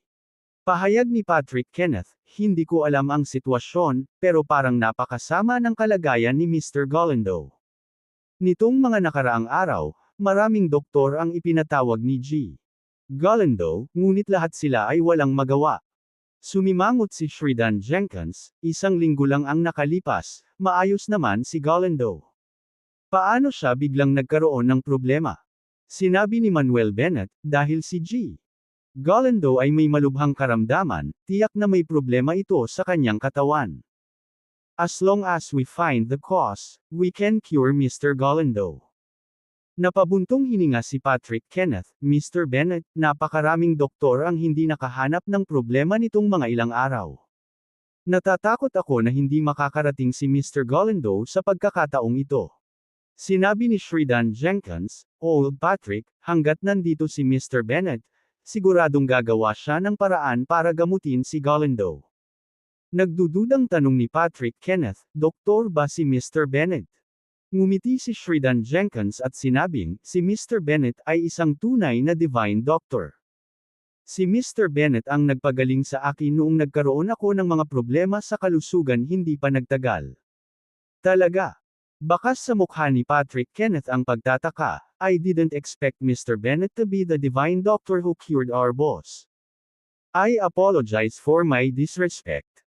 Sabi ni Manuel Bennett, "Sige, huwag na nating pag-usapan pa. Puntahan natin si Mr. Galindo. Pakiusap." Gumawa si Patrick Kenneth ng malugod na kilos.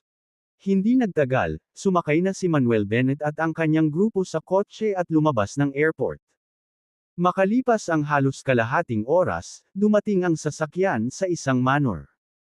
Ang manor ay sakop ng isang malawak na lugar, at ang mga bodyguard na may mga baril ay nakatalaga sa lahat ng dako. Matapos dumaan sa ilang checkpoints, huminto ang sasakyan sa harap ng isang marangyang gusali. Pagkalabas na pagkababa ni Manuel Bennett at ng iba pa sa sasakyan, nakita nila ang isang binata na may salamin na may gintong gilid, at isang pino at eleganteng hitsura ang sumalubong sa kanila. "Tito Jenkins. Steven, ano ba talaga ang nangyari sa tatay mo? Bakit bigla siyang nagkasakit?" Naguguluhang tanong ni Sheridan Jenkins. Ang binata na nagngangalang Stephen Grant, na may luha sa kanyang mga mata, ay nagsabi, "Hindi ko rin alam kung ano ang mali sa aking ama. Hindi pa rin namin naiisip kung ano ang problema." Pag-alo ni Sheridan Jenkins, "Huwag kang mag-alala. Ang katabi ko ay isang divine doctor mula sa East Nation na nagngangalang Manuel Bennett, na best friend ko rin. Ang kanyang mga kasanayan sa medikal ay hindi pangkaraniwan. Kasama niya rito, magiging maayos ang iyong ama." Pagkatapos, ipinakilala ni Sheridan Jenkins si Stephen Grant, "Mr. Bennett, ito ang pangalawang anak ng Stone King, si Stephen." Lumingon si Stephen kay Manuel Bennett at tinanong, "Mr. Bennett, kaya mo ba talagang gamutin ang aking ama?" Sumagot si Manuel Bennett, "I can't guarantee it. Malalaman ko pagkatapos suriin ang pasyente." With excitement on his face, Stephen said, "Very well. As long as mapapagaling mo ang tatay ko, I'll be grateful." Pagkatapos noon, inakay ni Stephen si Manuel Bennett at ang kanyang grupo papasok sa gusali at nakarating sila sa isang silid sa ikatlong palapag. Sa sandaling ito, medyo kaunti ang mga nakatayo sa maluwag at marangyang silid. Isang katamtamang mukhang nasa katanghaliang gulang na lalaki na may maikling buhok at puting mga templo ay nakahiga sa kama. Malamang, itong nasa katanghaliang gulang na lalaki ay ang Haring Bato, na si Galindo ng pangunahing bansa. Sinusuri ng ilang puting doktor na nakasuot ng puting lab coat ang katawan ni Galindo. "Tito Jenkins, nandito ka na pala." Sa pagkakataong iyon, lumapit sa kanila ang isang binatang kamukha ni Stephen ngunit mas matangkad at mas matibay ang pangangatawan.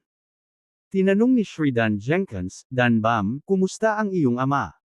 Umiling ang binata na nagngangalang Danbam at sinabing, "Maraming doktor ang dumating nitong 2 araw, ngunit wala ni isa sa kanila ang nakakaalam kung ano ang problema ng aking ama."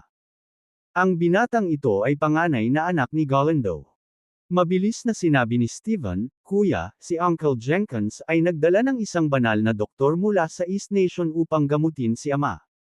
Mukhang nagdududa si Danbam, isang divine doctor from the East Nation. Ito si Mr. Manuel Bennett, ang divine doctor mula sa East Nation. Ipinakilala ni Stephen si Manuel Bennett. Tumingin si Danbam kay Manuel Bennett na may hindi makapaniwala sa kanyang mga mata, "Ikaw ang divine doctor." Sumagot si Manuel Bennett, "Hindi ko tatawagan ang aking sarili na isang divine doctor, ngunit ako ay talagang isang doktor." Napangisi si Danbam, ilang araw na ang nakalipas. Maraming tao na nagsasabing sila ay mga divine doctors mula sa East Nation ay dumating upang gamutin ang aking ama. Ipinagyayabang ng mga taong iyon kung gaano sila kahusay, ngunit sa huli, wala silang tunay na kakayahan. Sinabi ni Sheridan Jenkins, Danbam, talagang pambihira ang mga kasanayan ni Mr. Bennett sa medisina. Napagaling niya ang maraming mahihirap at masalimuot na sakit. Kapag nandito si Mr. Bennett, siguradong magiging maayos ang tatay mo. Malamig na ngumuso si Danbam, kung mapapagaling niya ang aking ama, aaminin kong isa siyang divine doctor. Bukod dito, magbabayad ang aming pamilya ng $300 milyong bilang kabayaran upang ipahayag ang aming pasasalamat. Kung hindi niya kaya, mas mabuting umalis siya sa lalong madaling panahon. Bahagyang kumunat ang noo ni Manuel Bennett. Kung hindi dahil sa Spirit Stone ay umalis na siya agad dahil sa ugali ng lalaki. Nakangiting paghingi ng paumanhin ni Steven, Mr. Bennett, ganyan din ang kuya ko. Patawarin mo siya. Hindi gaanong nagsalita si Manuel Bennett, sa halip, tumingin siya kay Galindo, sinusuri ito mula ulo hanggang paa. Pagkatapos ng ilang tingin, nakakita ng clue si Manuel Bennett. Lason. Ayon, napansin niyang nababalot ng maitim na pasa si Galindo, na malinaw na senyales ng pagkalason at hindi ordinaryong lason. Siyempre, bukod sa pagkalason, may iba pang problema sa katawan ni Galindo. Kabanata 278, Kabanata 278, Pagtaas ng presyo on the spot. Kung ano ang aktwal na problema, hindi niya masabi sa ngayon. Gayunpaman, malalaman niya mamaya kapag natapos na ang pagsusulit. Di nagtagal. Natapos na ng mga puting doktor ang kanilang pagsusuri. Mr. Croce, kumusta ang tatay ko? Nagmamadaling tanong ni Stephen Grant sa isang matandang puti.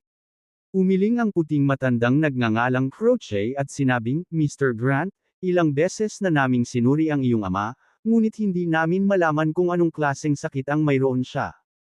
Gayunpaman, ang lahat ng mga pangunahing organo sa katawan ng iyong ama ay lubhang nabubulok, at natatakot ako na hindi siya mabubuhay ngayong gabi. Malungkot na tanong ni Stephen Grant, Mr. Croce, ikaw ang pinakamahusay na doktor sa Flower Flag Country, hindi mo ba siya mapapagaling? Umiling si Croce at sinabing, kung hindi natin mahanap ang sanhi ng sakit, hindi rin natin ito malulunasan. Hehe, matanda, sa level mo, matatawag ka bang pinakamagaling na doktor sa Flower Flag Country?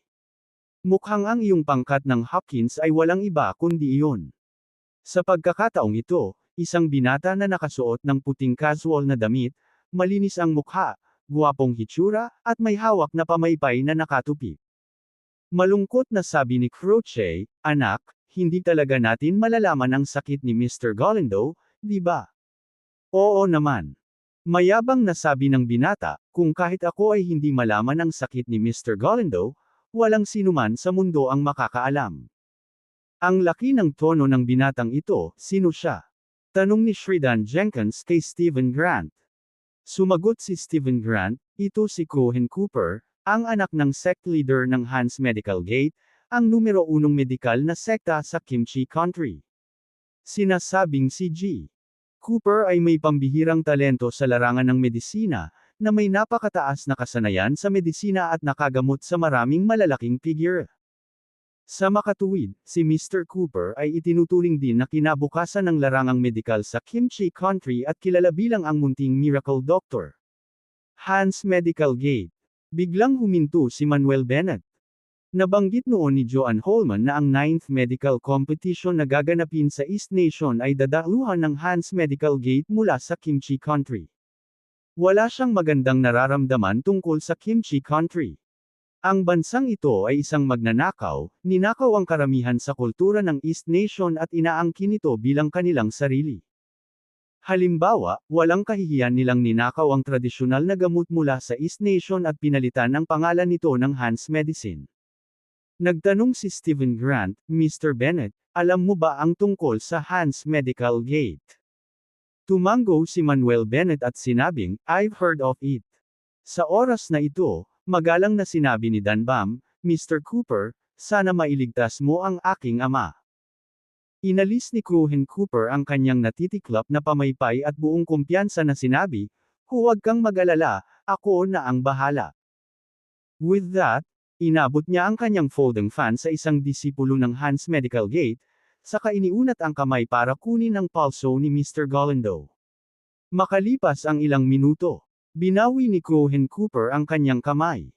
Mr. Cooper, paano ito? Nalaman mo ba? Nagmamadaling tanong ni Danbam. Kumunot ang noo ni Cohen Cooper at sinabing, nalaman ko, parang nalason ang tatay mo. Ano? Nalason? Hindi napigilan ni Danbam na mapasigaw.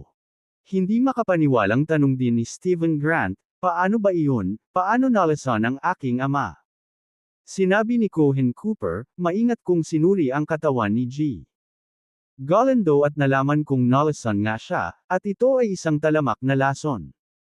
Ang lason na ito ay hindi nagpapakita ng anumang mga sintomas sa maagang yugto, ngunit kapag naipon ito sa isang tiyak na halaga, ito ay lalabas. Nakikinig sa mga salita ni Cohen Cooper, bahagyang ipinikit ni Manuel Bennett ang kanyang mga mata. Ang taong ito ay lubos na kahanga-hanga, na natukoy na si Galindo ay nalason. Nagmamadaling nagtanong si Danbam, so anong klaseng lason ang nakuha ng tatay ko? Umiling si Cooper at sinabing, hindi pa ako nakakita ng ganitong uri ng lason, kaya hindi ako sigurado tungkol dito. Damn it! Si Danbam, galit na galit, ay nagsabi, sino ang lamason sa aking ama? Papatayin ko siya. Nagmamadaling sagot ni Stephen Grant, Kuya, hindi ngayon ang oras para magalit. Kailangan muna nating mag-focus sa pagpapagaling kay Father. Oo, pagalingin muna natin si Father. Tumango si Danbam at tinanong si Cooper, can you detoxify my father? Kumpiyansa na sinabi ni Cooper, huwag kang mag-alala, kahit na hindi ko alam kung anong uri ng lason ang nainom ng iyong ama, ang pag-detox sa kanya ay hindi dapat maging isang problema. Tuwang-tuwa, excited na sinabi ni Danbam, Mr. Cooper, kung mapagaling mo ang aking ama, bibigyan kita kaagad ng 300 milyong US dollars. Gayunpaman, bakas sa mukha ni Cooper ang pag-aalinlangan, Mr. Danbam, I'm afraid that's not acceptable. Anong ibig mong sabihin? Natarante si Danbam. Napatingin din ang iba kay Cooper nang may pagtataka. Mahinahong sinabi ni Cooper, ang lason sa iyong ama ay napakabihirang at mahirap gamutin, na nangangahulugang kailangan kung gumugol ng maraming pagsisikap. So, I think dapat taasan ang remuneration. Ito. Nagulat sina Danbam, Stephen Grant, at ang iba pa. Malinaw na hindi nila inaasahan na hihingi pa si Cooper. Umiling si Manuel Bennett sabay buntong hininga. Matako talaga ang lalaking ito. Hindi sapat para sa kanya ang 300 milyong US dollars, at tinataasan pa rin niya ang presyo. Kahit na may mahusay na mga kasanayan sa medikal, kung ang kanyang motibasyon ay para lamang ituloy ang katanyagan at kapalaran, hindi niya maaabot ang napakataas na antas. Si Croce at ang iba pa ay nagsusuot ng mga naiinis na ekspresyon, malinaw na nakatingin sa ibaba kay Cooper. Walang pakialam si Cooper, malamig na sinabi, G. Danbam, G. Grant, si G. Galindo ang heri ng bato, ng pangunahing bansa, hindi ba't ang kanyang buhay ay nagkakahalaga ng higit sa 300 milyong US dollars? At saka, ako lang sa kasalukuyan ang makapagpapagaling sa tatay mo. Mas mabuting gumawa ka ng desisyon ng mabilis. Kung kaya mo ang bayad, I will treat him right now. Kung hindi mo kaya, aalis ako agad.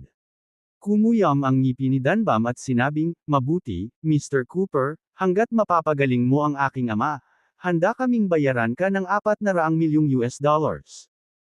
Umiling si Cooper at sinabing, hindi pa rin sapat ang 400 milyong US dollars.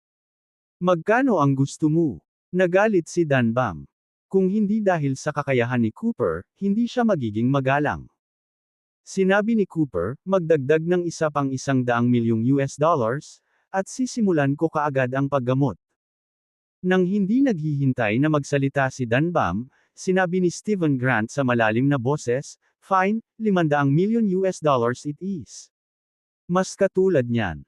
Ngumiti si Cooper, at sinabi sa isa sa kanyang mga disipulo, dalhin mo sa akin ang aking mga karayom. Oo, Junior Master. Mabilis na binuksan ng isang alagad ang kahon ng gamot at naglabas ng isang kahon ng pilak na karayom at iniabot kay Cooper. Tinanggap ni Cooper ang silver needle box, binuksan ito, kumuha ng silver needle sa kamay, at sinimulang ilapat ang mga needles kay Galindo. Pinanood ni Manuel Bennett si Cooper na inilapat ang mga karayom ng may labis na interes. Iniisip niya kung talagang may kakayahan si Cooper na iligtas si Galindo. Nang isa-isang inilapat ang mga pilak na karayom, mabilis na inilapat ni Cooper ang 3 karayom. Ang mga mata ni Manuel Bennett ay kumislap sa pagkagulat, at hindi niya sinasadyang sinabi, 5 elements divine needles. Ang 3 karayom ay naipasok sa 3 pangunahing acupoints ni Galindo sa kanyang dibdib, katumbas ng Western Gold, Eastern Wood, at Northern Water, isang tunay na misteryosong kombinasyon. Nang marinig ang mga salita ni Manuel Bennett, nagulat si Cooper sa kanya at sinabing, "Anak, alam mo ba ang tungkol sa 5 elements divine needles?" "Siyempre gusto ko." Tumango si Manuel Bennett at sinabing, ang 5 elements divine needles, ay ang ika-8 rank na acupuncture technique sa Divine Needle East ng East Nation. Paanong hindi ko malalaman? Kabanata 299, Kabanata 299, ang tunay na 5 elemento mga divine needles. Malamig na sumagot si Cohen Cooper, kailan naging bahagi ng mga kasanayan sa acupuncture ng East Nation ang 5 elements divine needles, na ito. Ito ay malinaw na ang acupuncture technique na nilikha ng aming Hans Medical Gate. Nang marinig ito, tumawa ng hindi makapaniwala si Manuel Bennett, "Wala ka bang kahihiyan? Talagang hindi mo alam kung ang 5 elements divine needles, ay nilikha ng banal na doktor ng ating East Nation o ng iyong Hans Medical Gate? Ninakaw mo ang 5 elements divine needles, ng ating East Nation, gumawa ng maliliit na pagbabago dito, at inangkin mo ito bilang sa iyo. Hindi ka ba nahihiya?" Ang mga salitang ito ay agad na nagpapula sa mukha ni Cohen Cooper. Natural na alam niya na ang 5 elements divine needles technique ay natutunan ng kanyang lolo mula sa East Nation. Pero, syempre, hindi niya ito aaminin. Galit na sumigaw si Cohen Cooper, "Anak, itikom mo ang bibig mo. Ang 5 elements divine needles, na ito ay nilikha ng ating Hans Medical Gate. Hindi mahalaga kung gaano ka kahusay makipagtalo kung hindi man. Tulad ng inaasahan, ang isang tao na walang kahihiyan ay hindi matatalo." Umiling si Manuel Bennett at sinabing, "Dahil inaangkin mo na ang 5 elements divine needles technique ay nilikha ng iyong Hans Medical Gate, bakit hindi mo pagalingin si Mr. Galindo at patunayan ito sa lahat?" Mayabang na sagot ni Cohen Cooper, "Bata, bantayan mong mabuti." Sa pamamagitan nito, ipinagpatuloy ni Cohen Cooper ang kanyang paggamot sa acupuncture. Sa maikling panahon, 2 karayong pangpilak ang ipinasok sa 2 malalaking acupoint sa dibdib ni Galindo. Ang isa ay tumutugma sa Southern Fire, at ang isa ay tumutugma sa Northern Water.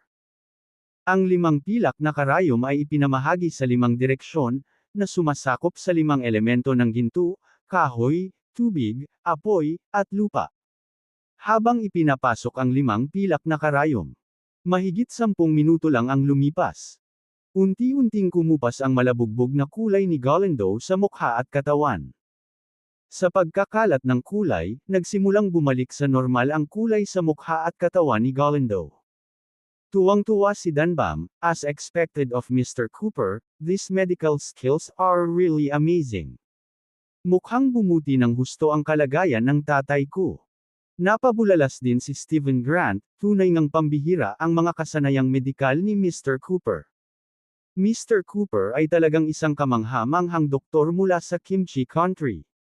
Kasama si Mr. Cooper dito, siguradong magiging okay si Uncle Galindo. Puno rin ng pagkamangha ang mga kapamilya ni Galindo. Maging si Croce at ang iba pa ay nabigla, malinaw na humanga sa mga kasanayang medikal ni Cohen Cooper. Nang marinig ang papuri ng lahat, hindi napigilan ni Cohen Cooper na matuwa at matuwa. Ang mga disipulo mula sa Hans Medical Gate ay nakataas din ang kanilang mga ulo, nakakaramdam ng pagmamalaki at karangalan para sa kanilang junior master. Lumingon si Sheridan Jenkins kay Manuel Bennett at nagtanong, "Mr. Bennett, mapapagaling ba talaga ng lalaking ito si Galindo?" Umiling si Manuel Bennett at sinabing, "Hindi, wala pa ang kanyang mga kasanayang medikal." Nang marinig ito, lalong nagalit si Cohen Cooper, "Anak, may alam ka pa ba tungkol sa gamot? Hindi mo ba nakikitang bumubuti ang kondisyon ng pasyente? Bago pa siya matapos magsalita, biglang, nagsimulang manginig ang katawan ni Galindo, at bumubula ang bibig. Bukod dito, mabilis na lumitaw ang mga pasa sa katawan ni Galindo na una nang nawala, na muling kumalat sa buong katawan. Ang biglaang pangyayaring ito ay nagpasindak sa lahat ng naruroon. Sigaw ni Dunbam, "Mr. Cooper, anong nangyayari? Bakit biglang naging ganito ang tatay ko?" Nagmamadali ding nagtanong si Stephen Grant, "Mr. Cooper, paki-check, anong nangyayari?" Sa puntong ito, si Cohen Cooper ay tulala din at hindi sigurado sa sitwasyon. Muli niyang tiningnan ang pulso ni Galindo at biglang nagbago ang mukha, paano ito posible? Kanina lang naalis ang lason sa katawan ni Mr. Galindo, bakit biglang nabalik? Dunbam urged, "Mr. Cooper, you can dispel the poison, right? Keep trying. Huwag kang magpanik. Hanggat ilang karayom pa ang ilalagay ko, siguradong maaalis ko na ang lason kay Mr. Galindo." Sa kabila ng mga pangyayari, si Cohen Cooper ay nagpakita ng kumpiyansa habang ipinagpatuloy niya ang kanyang paggamot sa acupuncture sa Galindo. Gayunpaman, kahit 3 beses ng sunod-sunod na paglapat ng mga karayom, hindi lang bumuti ang kalagayan ni Galindo kundi mas lumala pa. Lalong naging tense ang lahat sa eksena.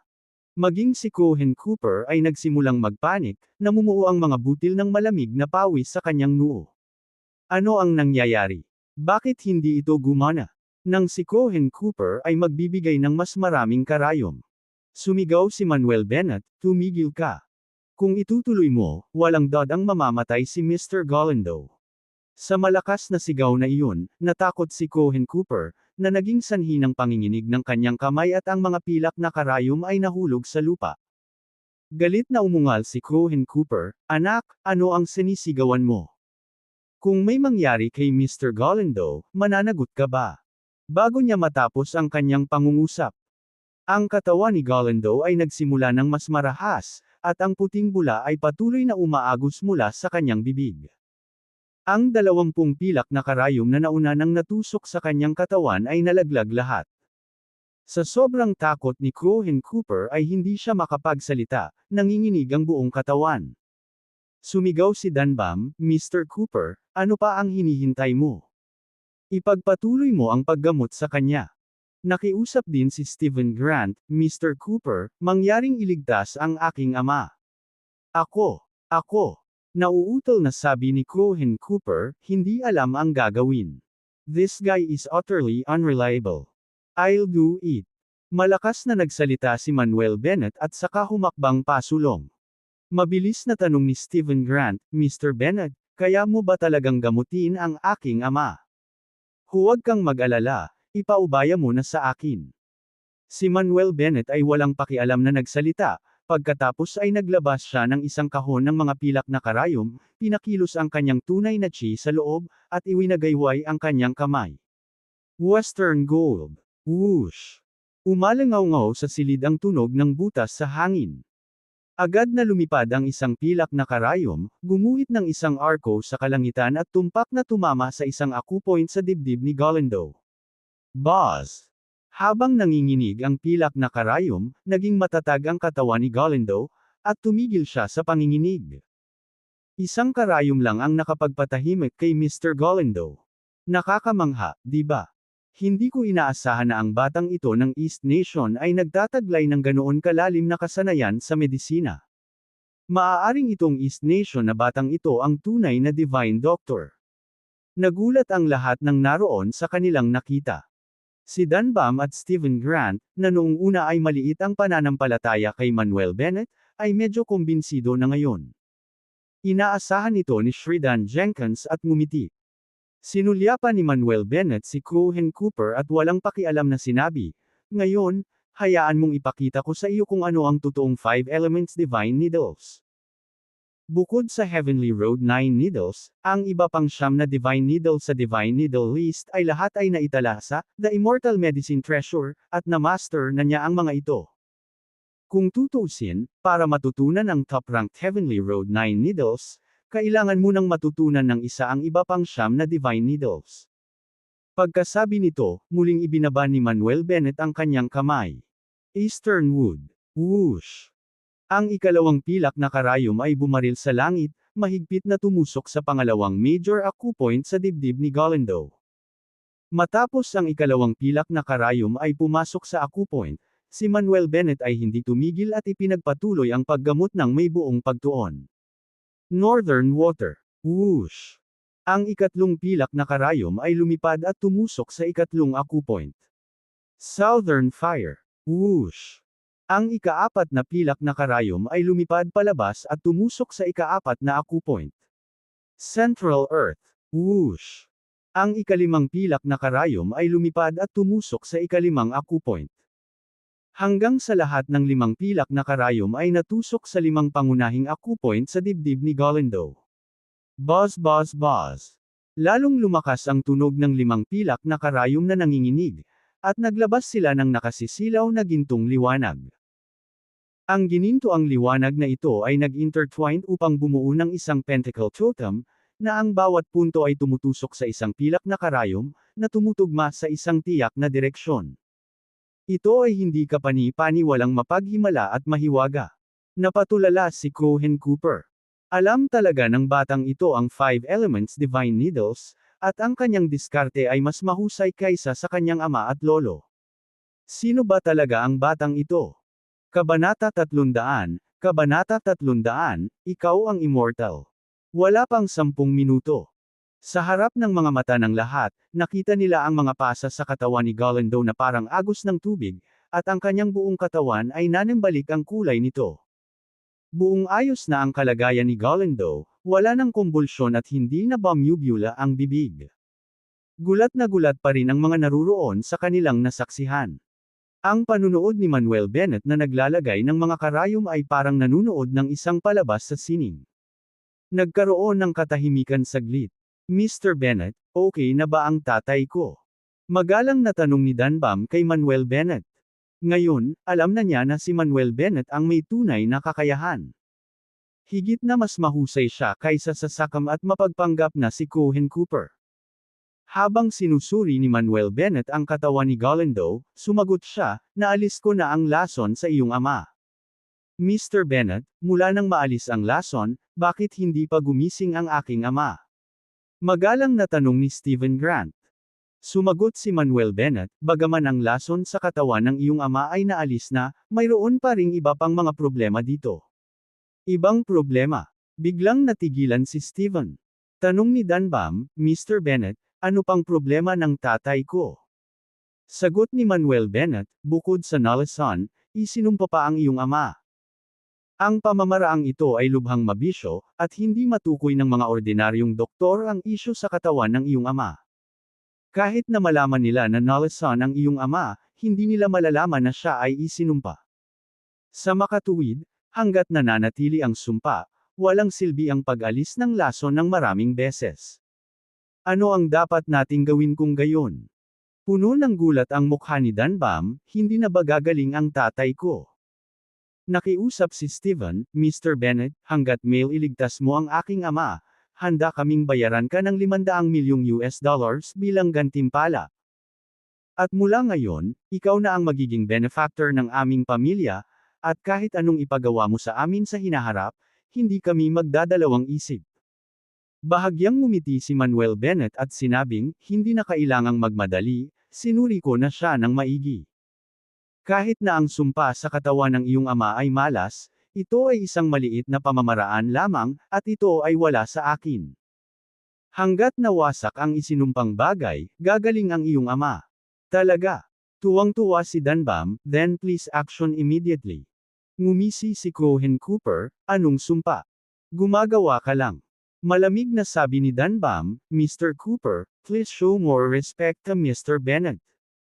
Cohen chuckled, Mr. Danbam, niloloko ka lang ng batang ito, at talagang naniniwala ka sa kanya. Sumimangot si Danbam, malalaman natin kung niloloko niya tayo o hindi. No need for you to say anything. Hindi nag-abala si Manuel Bennett na bigyang pansin si Cohen Cooper at sa halip ay pinalawak ang kanyang mga pandama, sinusuri ang buong manor. Hindi nagtagal, natukoy na niya ang lokasyon ng isinumpang bagay. Sundan mo ako. Sabi ni Manuel Bennett, saka lumabas ng kwarto. Karamihan sa mga tao sa silid ay sumunod kay Manuel Bennett palabas. Iilan lang ang naiwan para bantayan si Galindo. Pagkalabas ng silid, mabilis na bumaba si Manuel Bennett at saka tinungo ang likurang bahagi ng manor. Lahat ng iba ay sumunod na malapit sa likuran. Sa ilang sandali, dumating si Manuel Bennett sa likod bahay ng asyenda. Ang likod bahay ay isang malaking open space na may maraming bulaklak at punong nakatanim. Si Manuel Bennett ay dumiretso sa gitna ng likod bahay, itinuro ang lupa, at sinabing, narito ang sinumpaang bagay, hukayin mo ito. Hukayin mo dali. Utos ni Danbam sa ilang katulong. Agad na kumuha ng mga pala ang mga katulong at nagsimulang maghukay. Matapos maghukay ng halos isang talampakan ang lalim, ang karamihan ay walang nakitang nakabaon sa lupa. Nanunuya si Cohen Cooper, nakahukay ka na ng isang talampakan, wala pa rin. Sabi ko naman sa'yo niloloko ka ng batang ito. Medyo natarante rin sina Danbam, Steven, at ang iba pa at ibinaling ang tingin kay Manuel Bennett. Nanatiling kalmado ang mukha ni Manuel Bennett habang sinasabing, magpatuloy ka sa paghuhukay. Ikinaway ni Danbam ang kanyang kamay at nagutos, magpatuloy. Ilang katulong ang patuloy na naghukay ng masigla. Matapos maghukay ng halos 3 talampakan ng lalim, biglang napasigaw ang isang utusan sa pagkagulat. May something. Nandito talaga. Sa pagkakataong iyon, napatingin ang lahat sa eksena. Gaya ng inaasahan, may isang tabing itim na bato na kasing laki ng palad ng matanda na nakabaon sa lupa. Ang ilang kakaibang rune ay nakaukit din sa slab. Kinuha ito ng isang katulong at ibinigay kay Danbam. Hindi rin maintindihan ni Danbam ang mga rune sa slab, kaya ibinigay niya ito kay Manuel Bennett at tinanong, Mr. Bennett, ano ang susunod nating gagawin? Sumagot si Manuel Bennett, ipaubaya mo sa akin ang natitira. Pagkatapos ay hinawakan niya ang slab sa kanyang kaliwang kamay at pinagdikit ang kanyang kanang hintuturo at hinlalaki, ipinadala ang true chi at gumuhit ng simbolo ng exorcism sa slab. Sa isang iglap, pumutok ang gintong liwanag mula sa itim na slab, nabubulag sa lahat ng naruroon. Ang susunod na segundo, boom! Ang itim na slab ay nabasag sa mga piraso. Itinapon ni Manuel Bennett ang sirang slab, inalis ang kanyang mga kamay, at sinabing, ayan na. Nabasag na ang sumpa. Kung walang mangyayaring hindi inaasahan, dapat ay gising na si Mr. Galindo ngayon. Bagamat nabigla si Cohen Cooper sa naunang pagpapakita ni Manuel, nanatili siyang nag-aalinlangan. Keep trying to fool us. So just by smashing a stone slab, the person is wake up. Sina Danbam at Stephen Grant ay nahuli din sa pagitan ng paniniwala at pag-aalinlangan. Gayunpaman, sa sandaling iyon, nagmamadaling tumakbo ang isang katulong, na tuwang-tuwa na sumisigaw, nagising na ang may-ari ng pamilya. Nagising na ang may-ari ng pamilya. Ano? Gising na talaga siya. Natigilan si Cohen Cooper, pakiramdam niya ay sinampal ang kanyang mukha. Napuno ng excitement si Danbam, talaga. Gising na talaga ang tatay ko. Paulit-ulit na tumango ang katulong, talaga. Gising nga ang may-ari ng pamilya, at mukhang napakasigla. Bilasan mo, pumunta ka at tingnan mo. Mabilis na sumugod si Danbam sa manor. Sinulyapan ni Stephen Grant si Manuel Bennett at sumunod, tumakbo papunta sa manor. Lahat ng iba ay sumali sa pagmamadali. Tanging sina Sheridan Jenkins at Manuel Bennett lamang ang malayang naglakad papunta sa manor, na sumusunod sa likod ng lahat. Si Sheridan Jenkins ay nagbigay ng thumbs up kay Manuel Bennett at sinabing, Mr. Bennett, ikaw ay hindi isang divine doctor. Ikaw ay malinaw na isang Diyos, hindi ba? Ang mga pambihirang pamamaraan na ito ay hindi maiisip. Tumawa si Manuel Bennett at sinabing, actually, these are just some ancient technique methods in East Nation.